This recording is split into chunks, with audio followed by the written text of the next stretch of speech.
Zay ny amin'iny fa vaovao hafa tanteraka kosa indray manomboka manentana ireo olona na orinasa handony hetra amin'ny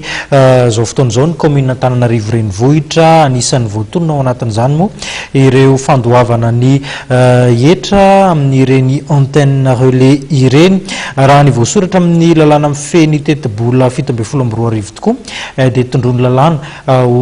tokony anefa izay hetra izay ireo voasana rehetra ao anatin'izy ity anisan'ny voakasika zany moa zany ireo opérateur na orinasa serasera rehetra manana pilone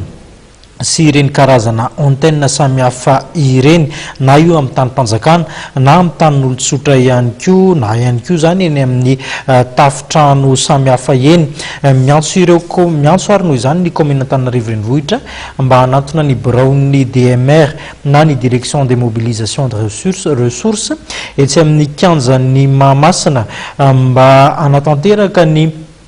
fanambarana anaovana ilay antsotsika hoe base de données afahana mahafantatra ny mombamomba azy ireo tsara ny mampafantatra zany fa ny 15 oktobra izao no farany andefasana izy ireo ny taratasy sy ny fandoavana ny hetra hatreto anefa dia mbola 200 ao anatin'ny 700 ny mpandraharaha nanatanteraka ary nanatitra ny antota taratasiny eny anivon'ny kaomina Antananarivo Renivohitra mahakasika ity fandoavana hetra ity.